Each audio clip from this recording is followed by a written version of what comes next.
Olá pessoal, então vamos dar aí vamos ver a segunda parte de como você pode iniciar a aula de história no primeiro dia do ano letivo. Vamos então nessa segunda parte abordar a interdisciplinaridade. Vamos ver como é que a história pode fazer interdisciplinaridade com português, matemática, arte, geografia, sociologia junto com filosofia, biologia com química e física. Então é assim, se eu sou um professor de história, imagina que na mesma sala de aula um professor de história está ali transmitindo o conteúdo para a turma, e do meu lado tem um professor de uma outra disciplina, de repente assim, fazendo participação de um projeto, em época de projeto. Como é que, por exemplo, um professor de língua portuguesa, ele pode, onde é que ele pode participar na minha aula de história? Qual a participação que ele pode fazer? Ou então, o próprio professor de história, ele pode, se ele tiver algum conhecimento assim, básico de língua portuguesa, ele pode, por exemplo, quando ele vai conversar com a turma no primeiro dia do ano letivo, principalmente com aquela turma que ele não conhece, porque quando o professor já conhece os alunos, a maioria dos alunos já conhece o método do professor, claro, o professor ele vai ter que continuar usando a introdução motivacional. O que é a introdução motivacional? A introdução motivacional é você pegar um assunto escolar e associar esse assunto escolar com o cotidiano, fazer uma abordagem no cotidiano.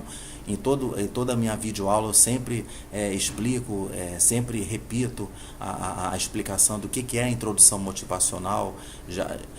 Já expliquei as características em vídeos passados. Então, como é que o professor de história, que ele está lá entrando na sala de aula com essa turma, os alunos pela primeira vez, e como é que ele pode iniciar a sua aula de história no primeiro dia do ano letivo usando a interdisciplinaridade? Então vamos começar? Então vamos lá. Como é que é feita a interdisciplinaridade da história com português? Por exemplo, ele pode já fazer a primeira questão, que é essa daqui. Perguntar para os alunos qual a diferença entre história e história.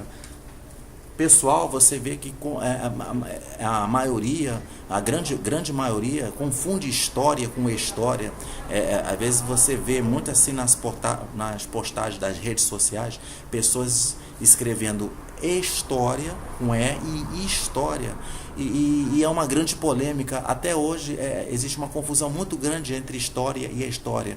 Você já pensou se um profissional que trabalha com história, um historiador, ou então até um próprio repórter, ele vai às ruas e pergunta para as pessoas, e a pessoa fala assim, pergunta para a pessoa qual é a diferença entre história e história, como é que pode fazer isso, como é que ele pode diferenciar, acabar com essa dúvida de vez. Então, o professor de história, ele pode querer fazer uma interdisciplinaridade com a turma, perguntando, fazer uma interdisciplinaridade com a língua portuguesa, mesmo que o professor de história não tenha aquele conhecimento profundo da língua portuguesa. Ele manja história, mas não tem conhecimento muito grande da língua portuguesa. Apesar de que todo profissional, eu defendo que todo profissional, em qualquer área que ele atua, ele tem que ter noção não básica de língua portuguesa, uma noção profunda de língua portuguesa. Então, como é que o professor de história pode fazer? Então, sobre história e história, como é que o professor pode fazer isso? Então, a sugestão que eu dou é a seguinte, ele pode assim, explicar da seguinte maneira. Pode-se imaginar que o homem, né, quando ele aprendeu a se comunicar e passou de frases, né, daquelas frases bem assim, em formas assim de ruídos, você vê que naquela época da pré-história, muitos assim, nossos antepassados, eles faziam, né, se comunicavam um com outros através de uma linguagem própria que eles vamos dizer assim, eles padronizaram para conseguir transmitir de um para outros. Então, e passou de curtas dessas frases, né, a construção de uma linguagem, e logo começou a contar histórias. Então, quando houve desenvolvimento da linguagem, né, então ele passou a sofisticar, utilizando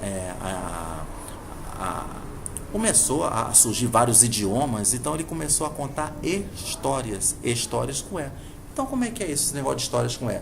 Porque assim, o homem, né, semi-vestidos, você vê no tempo da pré-história, né, quer dizer, a pré-história é antes da história, né, relatando suas narrativas mais impressionantes, por seus aspectos heróicos ou trágicos, ou seja, quando ele ia lá, caçava aquele animal, lá e trazia aquele animal para abatia aquele animal para fins alimentares, né, para sustentar toda aquela aldeia em volta ali. Então você vê, então ele transmitia todo sua narrativa histórica, o seu ato heróico, né, para os filhos, para os descendentes. Então ele estava contando histórias, e que aqueles filhos, né, quando eles estiverem já na fase adulta, vão seguir o legado do pai, vão tornar-se também caçadores, tá?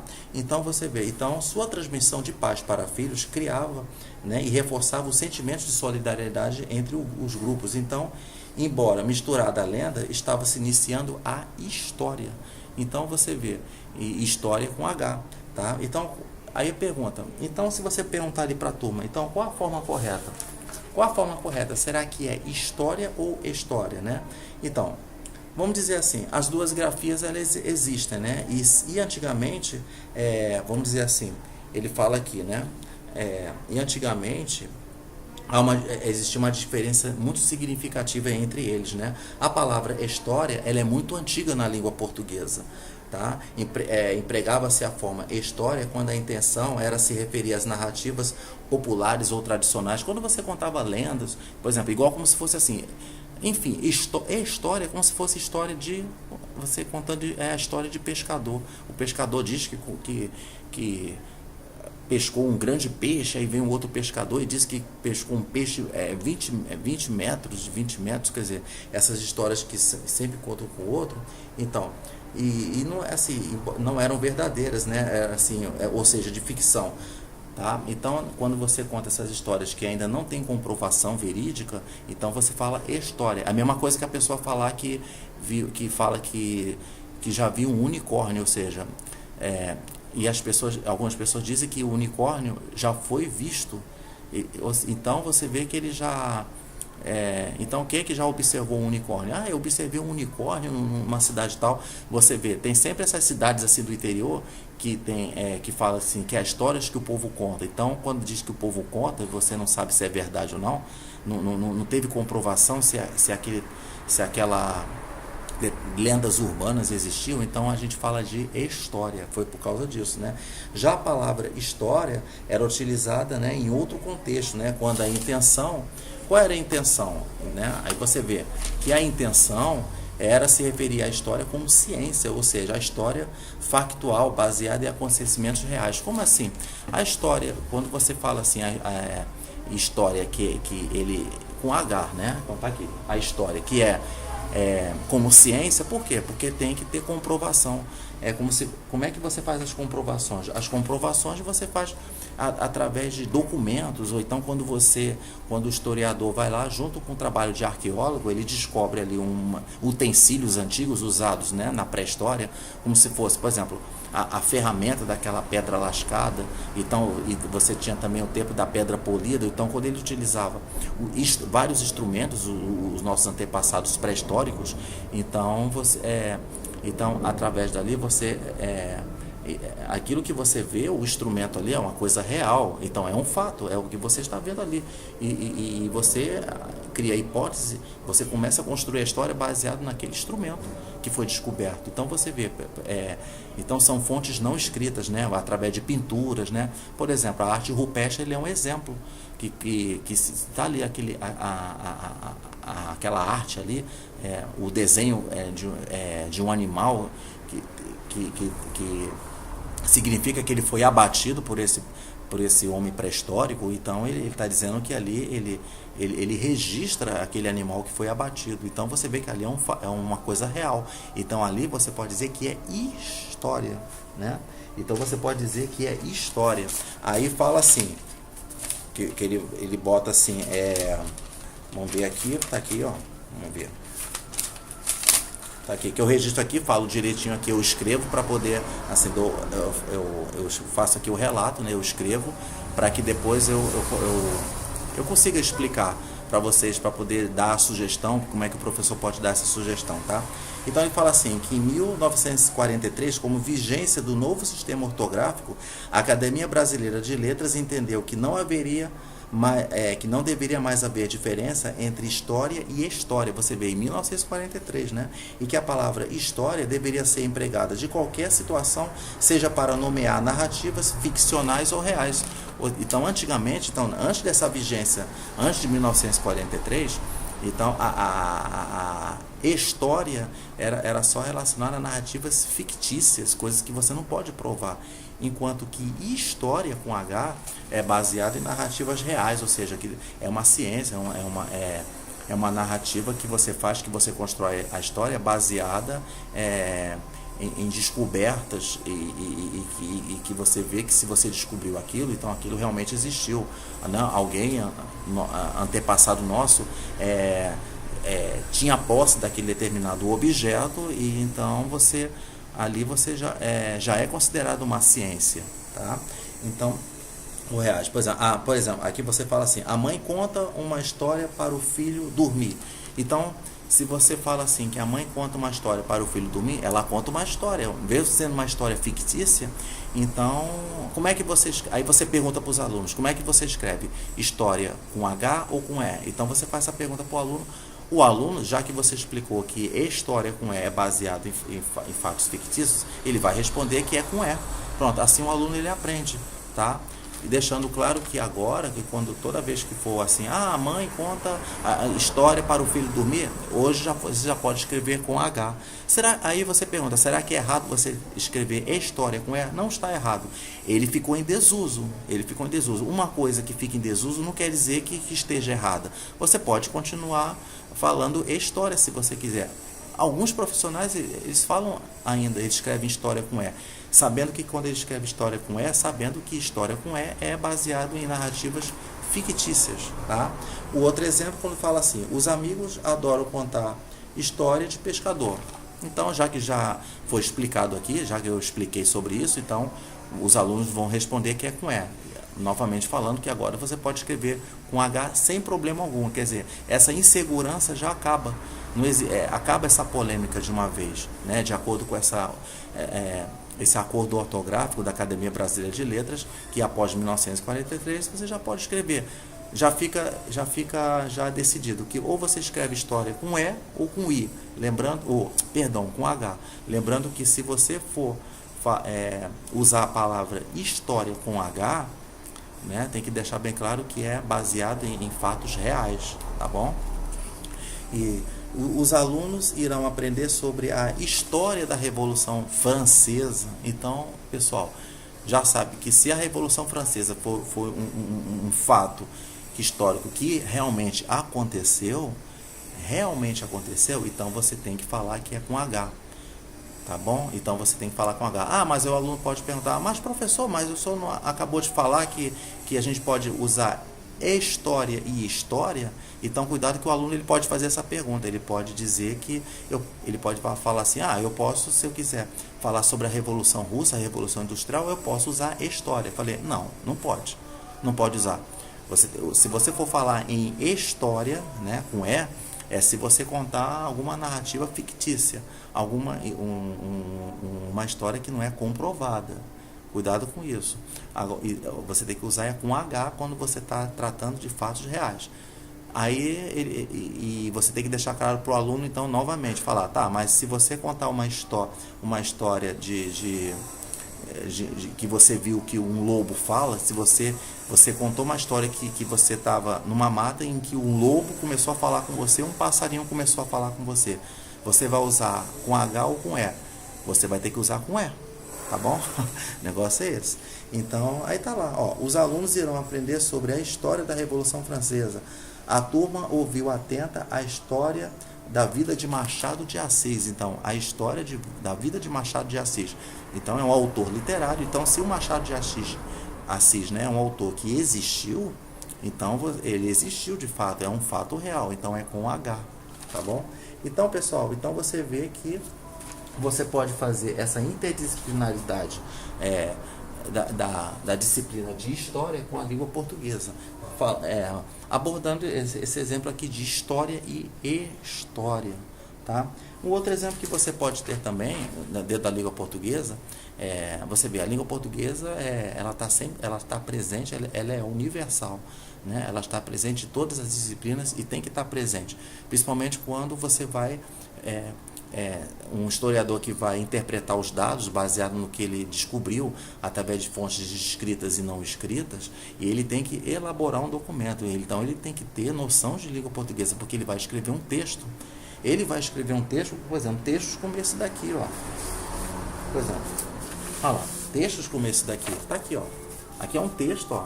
É um texto que foi escrito, é um texto histórico. Você vê, o assunto aqui é sobre a história da matemática, tá aqui, ó. Aqui, a história da matemática. E o que acontece? Então o historiador, né, ele tem que ter ali, escrever, fazer um relatório, ele tem que saber usar regras de pontuação, que é muito importante, né, porque ele tem que passar para os leitores entenderem o que ele interpretou através da escrita. Ele faz primeiro através da fala, né, ele comprova todas as hipóteses ali, então ele consegue chegar mais perto da verdade, ele conta a história, ele cria, na verdade, ele reconstrói a história do que aconteceu. Ele tem ideia mais ou menos do que aconteceu, então ele tem que relatar, ele tem que registrar isso. Então, para ter um bom registro, tem que ter conhecimento de língua portuguesa. Então, é um outro exemplo de interdisciplinaridade da história com a língua portuguesa. E vamos ver agora em relação a matemática. Na primeira parte do vídeo eu já havia até falado sobre a participação da matemática no mundo da história, da disciplina da história.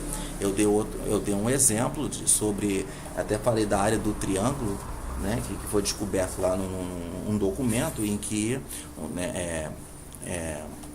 um estudioso da matemática, ele registrou ali a área do triângulo, ele descreveu ali na área do triângulo.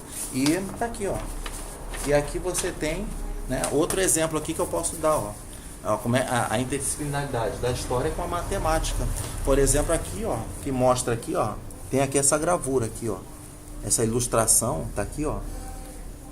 O que diz essa ilustração? Então, eu vou ler aqui para vocês verem, ó. Eu mostrei aqui, ó. Então, o professor de história, ele pode pegar como exemplo uma ilustração desse tipo, que fala assim, que dois complicados sistemas numéricos, o chinês, que é acima, né, tá aqui, ó. O chinês tá aqui, ó. Tá aqui, tá? Tá aqui. E abaixo o babilônico, que é esse aqui, né? Esse aqui é o babilônico, tá aqui, ó. O babilônico, né? Aí ele fala assim, que com esses sinais os babilônios faziam cálculos em pequenas tábuas, né? Então, quer dizer, quando foi descoberto isso aqui, às vezes, não sei, foi numa cidade ali, numa ruína, ou então numa casa ali, e o historiador foi lá visitar um país, determinado país, uma cidade, então ele descobriu essa relíquia, pode ser tendo sido descoberto até através de escavações, então ele descobriu. E esse legado aqui, né, que foi deixado lá, né, nos antigos, lá, nos estudiosos, né, de outros países. Então ele, através disso aqui, ele viu que havia uma contagem, faziam cálculos através, né, dessas tábuas, dessas pequenas tábuas. Então você vê como é que a história ela tem uma participação muito grande para contar a história da matemática. E a outra interdisciplinaridade também que existe entre a história e a matemática, por exemplo, existe uma confusão muito grande numa simples soma. Você vê como é que você lá no ensino básico aprende a fazer soma. Quando uma criança aprende a fazer soma lá no ensino básico, tem aquelas 4 operações: soma, subtração, divisão e multiplicação. E quando você fala assim, vamos dizer que no ano de, vamos botar assim, 1980, 1943, então o que acontece? Então quando você fala, deixa eu ver se eu tenho aqui, ó. Tá ali. Aqui. Então você... Deixa eu ver aqui, ó. Eu posso botar aqui, ó. 1982, tá lá. E se eu botar essa data aqui, ó. Se eu botar essa data aqui, 1982, aqui, 1982, eu pergunto, qual o século que nós estamos? Então, como é que você calcula o século? Uma coisa tão simples e que muitos estudantes têm essa dificuldade. Qual o século dessa data, 1982? É só você pegar os 3 primeiros algarismos, aqui, 1 e 9, e somar com mais 1. Então você pode dizer que está no século 20. Tá? Então você está no século 20. No século 20. E se eu falar assim, por exemplo, se eu pegar uma data de 1742, tá lá. 1742. Aí eu pergunto, em que século 1742 pertencia? Simples, você vai pegar os 3 primeiros números, os 3 primeiros algarismos aqui, ó. No caso, aqui o 17, e você vai somar com mais 1. Logo, qual o século que nós estamos? Era o século 18. Tá vendo como é que você pode usar a matemática simplesmente para você resolver esse problema aqui do cálculo do século, tá bom? Então, então vamos ver agora, vamos pegar, tá aqui, ó, e com artes também eu já havia explicado, né, que com artes o que acontece? Com artes você tem a interdisciplinaridade com artes, ele é muito grande. Por exemplo, quando você tem, já tinha falado assim da arte rupestre, tá? Tinha falado também de vasos assim, de fontes não escritas que você acha. Tá aqui, vamos ver aqui. Vamos pegar aqui um exemplo aqui que eu escrevi, ó, na parte das fontes não escritas, né, que fala assim, que compõe-se de pinturas, né, do homem das cavernas, né, objetos de uso doméstico, joias, moedas e armas.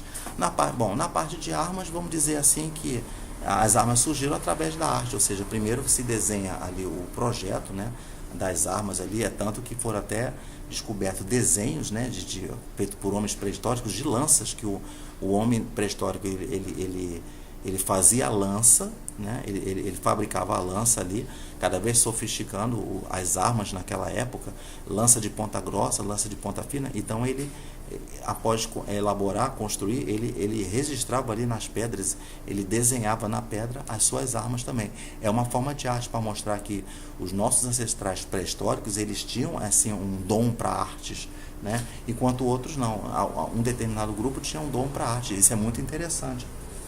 Deixa eu ver outro exemplo aqui que mostra. Deixa eu ver se eu tenho aqui que fala sobre.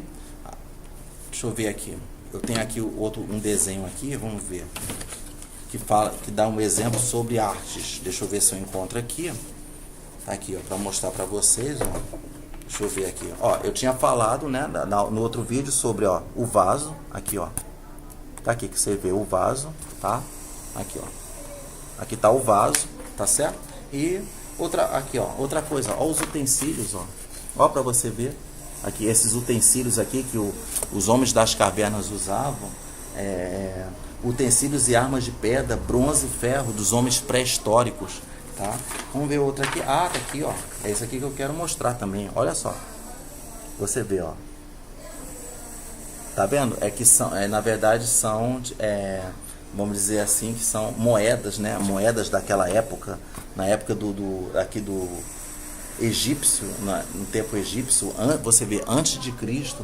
Então, e outra coisa, ó, olha só isso aqui também, mostrando aqui, ó, né? Tá aqui, ó, mostrando aqui que são inscrições gravadas em pedra, encontradas por arqueólogos no Vale do Rio Negro, aqui no Brasil. Você vê, então foi encontrado essas inscrições aqui gravadas em pedra, e você vê, sem dúvida nenhuma, tem a ver com artes, tá? Você vê uma interdisciplinaridade da história com artes através dessas escritas aqui, tá? Agora nós vamos ver aqui na parte de geografia. Bom, geografia, como é que pode haver a interdisciplinaridade da história com a geografia? Então vamos ver aqui, ó. Vamos ver aqui da geografia. Tá aqui, ó. da geografia. Então, como é que pode haver essa interdisciplinaridade? Por exemplo, eu tenho aqui um documento, né? Um documento assim, antigo, que quando um estudante ele vai fazer uma monografia, está lá na universidade, então ele vai fazer uma pesquisa de determinado local, ele vai fazer uma pesquisa ambiental, ele vai fazer coleta de dados, né, de informações num determinado bairro. Então a instituição de pesquisa exige que aquele estudante ele tem que ir na prefeitura adquirir um documento, está aqui, que fala assim, que é um histórico do bairro, do local que ele visita. Então, por exemplo, eu estou aqui, você vê que é um documento bem antigo, que era na época da datilografia. Então agora é tudo já digitalizado, ali, tudo guardado assim em arquivos no computador. E você vê, isso aqui é um documento antigo, você vê que as letras estão bem clarinhas, é um documento bem antigo e que fala do histórico do bairro que o pesquisador, ou um estudante de mestrado, doutorado, até mesmo o graduado, o estudante de graduação de nível superior, que quando está no último período ele vai ter que fazer uma monografia. Então ele vai num determinado bairro e vai fazer coleta de informações para poder ele registrar isso na monografia dele. Então ele tem que adquirir lá na região administrativa, tá aqui, e tá assim, o bairro tá aqui o nome escrito, está dizendo seção de coleta de dados e informações. E o que fala nesse documento aqui? Nesse documento ele fala da história do bairro, que ele fala, eu vou até dar uma lida para vocês verem como é que é. As terras que constituem esse bairro foram doadas por Sesmaria em 1568. Então você vê, falou aqui da data 1568, 1568. Qual o século que é? 1568. 1515 mais um, então é século XVI. Então, né, no século XVI, então essas terras desse bairro, que constitui esse bairro, foram doadas. Aí fala toda a história aqui desse bairro. Então você vê. Então, bairro, local, tem a ver com geografia, porque geografia trata do estudo dos locais, né? Então, e houve a modificação, né, do bairro, porque o bairro é transformado de acordo com a transformação da sociedade, aí já envolve sociologia. Tá vendo? Olha como é que você pode fazer a interdisciplinaridade ao mesmo tempo da geografia com a sociologia, porque é relacionada à transformação da sociedade e que aconteceu naquele determinado local. Onde fica esse local? Como é que eu faço para chegar nesse local? E é por isso que tem um mapa. Tá vendo como é que é? Então você usa através do mapa, né, que é a geografia, e você vai nesse local, nesse bairro, e você adquire a documentação desse bairro para contar a história desse bairro, tá? E o outro exemplo aqui da interdisciplinaridade da história com a geografia, que ele fala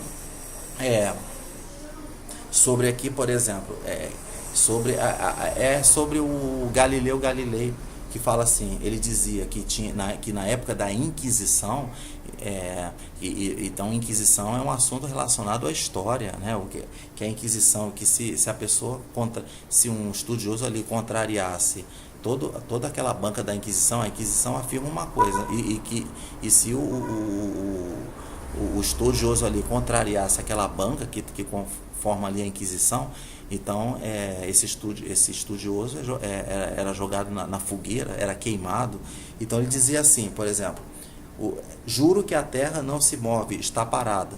Aí está dizendo aqui no documento que fala que essas afirmações e outras do mesmo teor estavam contidas no ato de abjuração que Galileu leu diante dos juízes da Sagrada Inquisição, né? Então com isso Galileu conseguiu ser absolvido e escapou da fogueira. E é verdade que antes mesmo de sair do local onde fora julgado, Galileu já renegava seu juramento, dizendo que, em voz baixa, aqueles que se encontravam mais próximos. E, no entanto, ele estava dizendo que, longe dos juízes lá da Inquisição, ele dizia para outros lá que a terra se move. Então, quer dizer, essa coisa de que a terra se move, fazendo toda essa descrição que a terra se move, tem a ver com geografia, para você ver. Então, aí estava dizendo assim, de qualquer maneira, os fatos mostram que geografia já foi uma atividade perigosa, ao menos no ano de 1632. Você vê, já contando a história na época de 1632, que a geografia ela era perigosa. Porque era a data em que ocorreu esse famoso julgamento. Então, nesse ano de 1632, ocorreu esse famoso julgamento, esse julgamento super perigoso, né? Aí ele falava que também não teria sentido Galileu ir proclamar aos quatro ventos que a Terra se movia.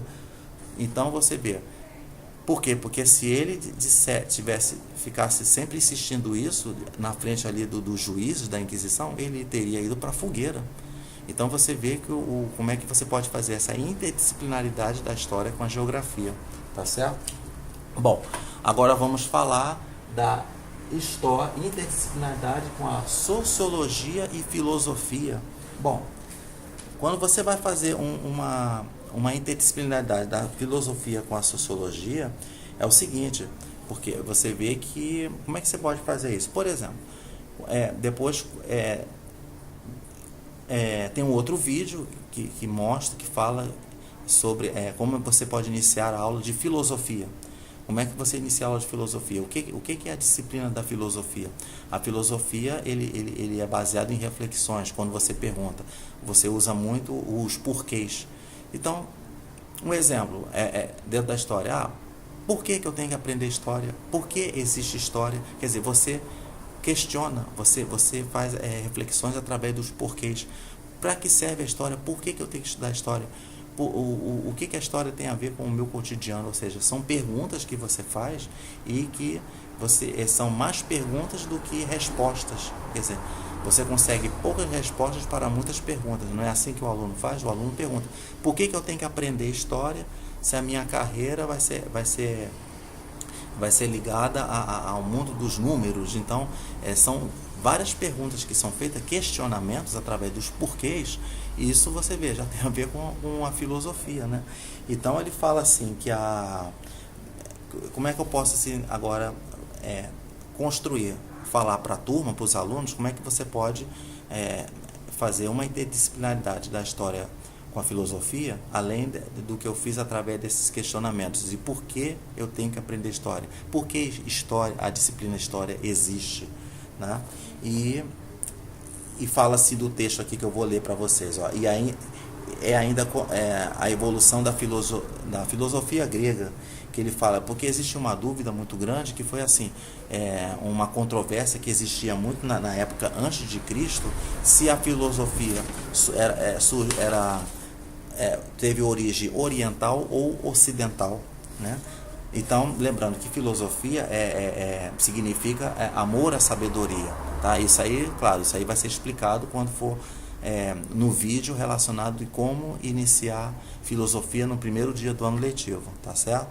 Então aqui estou só fazendo um resumo, porque aqui é uma dica que eu estou dando para que o professor de história ele pode se basear, se ele quiser usar a interdisciplinaridade, para explicar para a turma por que a importância do estudo de história, e que a história tem ligação com várias disciplinas aqui, apresentada aqui, né, que eu listei aqui. Então, bora. É ainda controvertida a questão sobre a origem oriental ou ocidental da filosofia, embora as visões orientais antigas representem um esforço de compreensão e da busca do significado global, nelas predominam conteúdos religiosos e éticos.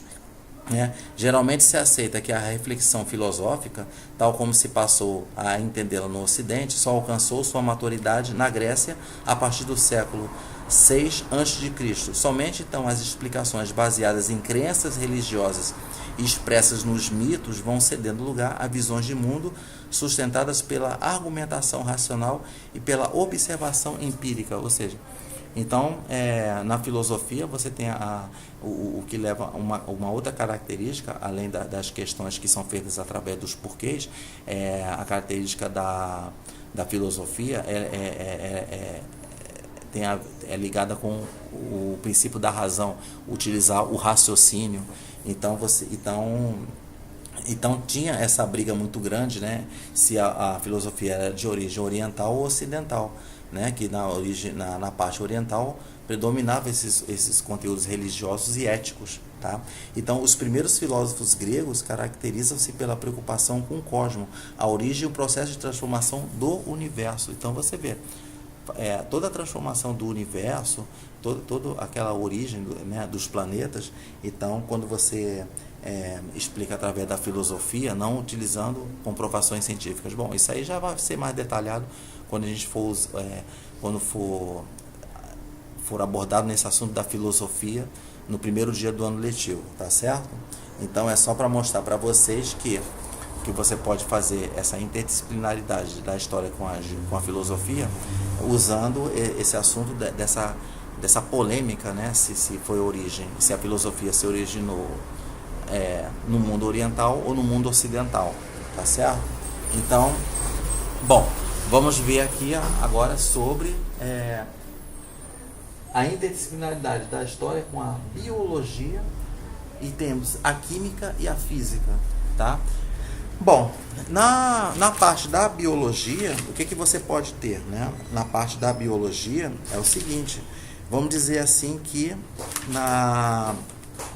no mundo pré-histórico, né, ele fala das origens do homem à fundação das regiões habitáveis, né? Porque que ele fala assim, ele diz assim que vamos dizer que os primeiros humanos modernos, né, que é o Homo sapiens sapiens, que somos nós, né? Então, o homem atual, a espécie atual que somos nós, somos da espécie Homo sapiens sapiens, né? Surgiram na África há mais de 100 mil anos. Então, nos 50 mil anos seguintes, eles habitaram grande parte da Ásia e da Austrália, antes de migrarem para a Europa. Então, você vê, então, como aconteceu essa migração para a Europa? Antes eles habitavam, né, regiões da Ásia e da Austrália, e começou na África, quer dizer, então o berço da civilização humana foi na África, e com o tempo, né, com a evolução da espécie humana, então começaram a surgir outras espécies em outras regiões como a Ásia e a Austrália, e daqui a pouco eles migraram para a Europa. Mas como aconteceu? Por que houve essa migração da Ásia e da Austrália para a Europa? Como é que o homem pré-histórico ele conseguiu essa proeza de migrar para a Europa? O que impulsionou? Qual foi a causa que impulsionou ele ter migrado para a Europa? A história ela só se preocupa, vamos dizer assim, com os fatos, os acontecimentos. A história fala assim, que o homem migrou da Ásia e da Austrália para a Europa, pronto. Mas qual foi a causa mesmo? A causa, então a gente pode entrar na biologia, um professor de biologia, ele já aborda o assunto sobre a era glacial. Então, por causa da era glacial, que houve essa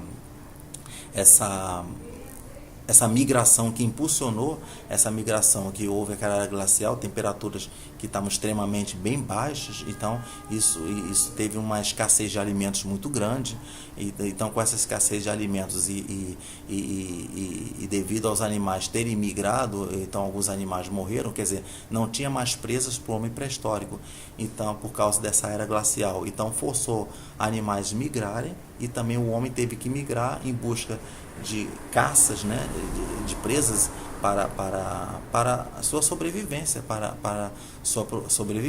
Então ele teve que caçar, teve que migrar em busca de alimento. Então a era glacial ele foi a causa, e você vê, então essa era glacial ele tem a ver com o assunto de biologia, tá? Então aí tá assim, novas habilidades foram adquiridas em diferentes escalas, né? Mas as grandes conquistas do desenvolvimento seguiram um certo padrão nas diversas regiões habitadas, e das simples lâminas de pedra a sofisticados acessórios em ferro. Ora, quando eu já falei desse assunto, dessa parte aqui que cada vez mais assim que o homem pré-histórico foi migrando, ele foi formando sociedades em outras regiões, na Europa, por exemplo, então ele teve que sofisticar armas, teve que, das simples lâminas de pedra, sofisticados acessórios em ferro. Então isso tem a ver, quando for dado na terceira parte, que é falado sobre as divisões da história, que é a divisão da história sobre, deixa eu ver se está aqui, da divisão da história, vamos ver aqui, ó, quando for falado, tá aqui, tá aqui, ó, quando for falado, ó, da pré-história, a idade da pedra lascada, a idade da pedra polida, a idade do bronze e a idade do ferro. Então você vê, então nessa parte que eu falei sobre lâminas de pedra, sofisticados acessórios em ferro, então o que que acontece? Então isso tem a ver com na idade do ferro e do bronze, que ele fala assim, vamos ver aqui, quando ele fala assim, na idade do bronze, a idade do bronze está aqui, é uma da divisão da pré-história. Então ele fala que a idade do bronze, a apropriação dos metais, aperfeiçoando a fundição. Fundição tem a ver com ponto de fusão. Por exemplo, aqui, ó. Deixa eu ver. Opa, ó, pronto. Aqui, ó. Na física, então a física, ele aborda esse assunto ponto de fusão. O que é ponto de fusão? É a passagem do estado sólido para o estado líquido. Então na idade do bronze, o que acontece? Aperfeiçoaram, fizeram a fundição do cobre e do estanho, cuja liga deu nome ao período. Essa liga do cobre com estanho é que denominou o aço. Então você vê, então naquela época eles já tinham conhecimento de física, então já haviam estudiosos, né, de física, e eles tinham já essa técnica, né, da fundição, de você fundir vários metais, cada metal tem seu ponto de fusão. Então você vê que então tem uma lista lá na aula de química, tanto de química quanto de física, e tá ali, e cada metal ele tem o seu determinado ponto de fusão. É quando a partir daquela temperatura o metal ele começa já a sofrer a mudança de fase do estado sólido para o estado líquido. Do estado sólido para o estado líquido é fusão. Então, por isso que fala a fundição do cobre com estanho. Derrete o cobre, né? O cobre se transforma em líquido, e daqui a pouco o estanho se transforma em líquido. Uma vez transformado em líquido, junta os dois, mistura os dois, então consegue eles fazerem uma liga metálica. Essa liga surge porque daqui a pouco o cobre e o estanho eles vão voltar ao seu estado natural, que é o sólido. Eles voltam ao estado sólido, pronto. Tá? E tivemos a idade do ferro, que fala, nessa fase surgiu a escrita. Olha só que interessante você ver que na idade do ferro, nessa fase já surgiu a escrita. Então, quando surge a escrita, já é história, porque antes da escrita é pré-história. Você vê agora a diferença? Então, com os primeiros documentos escritos, saímos da pré-história. Então, quando na idade do ferro, então já segundo relatos, segundo comprovações que fizeram, é que na idade do ferro, que é uma das divisões, tá aqui, é uma das divisões, ó, tá lá, da pré-história. Então, já na idade do ferro, a partir dali já surgiu a história, tá? E vamos ver se a gente faz, né, umas considerações finais aqui. Vamos ver aqui o que fala, né? Tá lá, eu tinha falado então sobre essa interdisciplinaridade da biologia junto com química e física. E aí ele fala assim: o advento da civilização está intimamente ligado ao surgimento das cidades. Então, o advento da civilização, então com cada vez mais sofisticada a civilização, está ligado ao surgimento das cidades. Então, quando você fala surgimento das cidades, começou a surgir as cidades, a vida urbana emergiu quando a agricultura começou a fortalecer os artesãos, comerciantes, governos e organizações religiosas.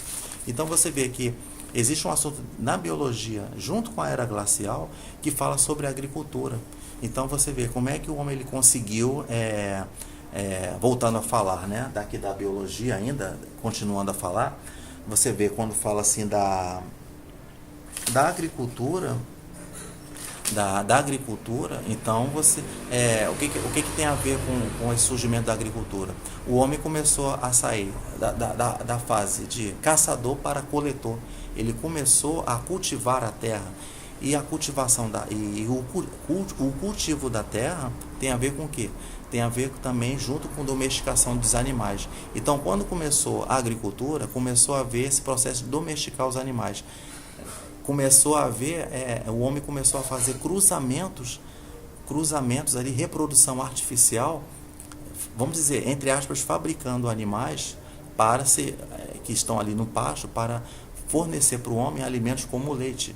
Então você vê que animais foram domesticados, por exemplo, o cachorro, o doméstico, ele não foi feito pela natureza, ele foi feito pela reprodução artificial, pela influência do homem, pela manipulação do homem, humana. E não só o cachorro, quer dizer, que coloca o cachorro ali como guardião do rebanho, né? Então outros animais ali do pasto ali, a vaca, por exemplo, então ela surgiu através de manipulação, de reprodução artificial. Você vê, olha só como é que a biologia ela faz entre a história e a biologia essa interdisciplinaridade. E o que novamente eu falo, o que a história fala? A história diz, ele só diz assim, que teve o desenvolvimento da civilização com o surgimento da agricultura. Pronto. Mas ele não fala a causa. A história diz que a história aborda isso. O que importa é que teve a agricultura. Agora, por causa de quê? Então, o professor de história que se aprofunda muito, ele pode ali explicar para os alunos as causas. Ou ele pode utilizar um conhecimento da biologia. Por isso que tem essa importância dessa interdisciplinaridade, que é sobre, que eu tinha falado, sobre a domesticação de animais e que passou da fase com a agricultura, o homem passou da fase de caçador para coletor. Tá? E vamos ver aqui a outra. A era dos descobrimentos. O aperfeiçoamento das técnicas de navegação levou navegadores europeus a explorar novos mares. O mundo inteiro estava então aberto à exploração, ao comércio e à colonização europeia. Então, quando você fala dessa parte, por exemplo, de técnicas de navegação, então, vamos dizer assim, tem muito a ver com a parte de, vamos dizer, sei lá, o que a gente pode ver aqui escolher? A gente pode falar de geografia ainda? Sim, que a geografia que falou que você fala que naquela época, quando você foi aperfeiçoado técnicas de navegação, enfim, a gente pode fazer assim, como é que você pode? A gente pode fazer várias interferências aqui, quando ele fala aberto à exploração, ao comércio e à colonização europeia. Então, nessa parte de exploração, comércio, então você sente que houve um desenvolvimento da sociedade, uma evolução da sociedade. Então, tem a ver com sociologia que estuda essa transformação da sociedade. Quando eu falei geografia, o que eu quis dizer, vamos dizer que não é exatamente a geografia, não. Vamos dizer que nessa parte de técnicas de navegação, ou então vamos dizer matemática, tá? Matemática, como eu já tinha falado, mas eu vou dar um outro exemplo ainda. Um outro exemplo que é assim, como na parte de descobrimento, por exemplo. Então, como é que foi quando foi descoberta a América, ou então quando foi descoberto o Brasil, que, vamos dizer, Pedro Álvares Cabral chegou ao Brasil através das caravelas. Tudo bem, a história fala que Cabral chegou ao Brasil, descobriu o Brasil, terras brasileiras, através das caravelas. A história não aprofunda para dizer que como foi construída as caravelas, como é que essas caravelas foram construídas, que de repente lá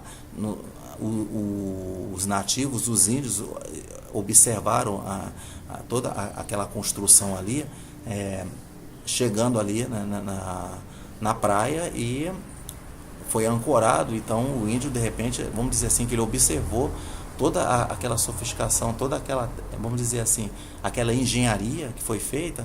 Então vamos dizer que se for fazer a interdisciplinaridade com a matemática, então vamos dizer, lá porque teve arquitetos, estudiosos que fizeram toda aquela medida, desenharam ali na planta como é que seriam essas caravelas, como é que seriam essas navegações.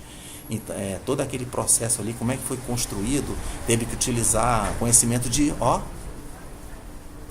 física para conseguir fazer com que toda aquela construção pesada pudesse flutuar no mar.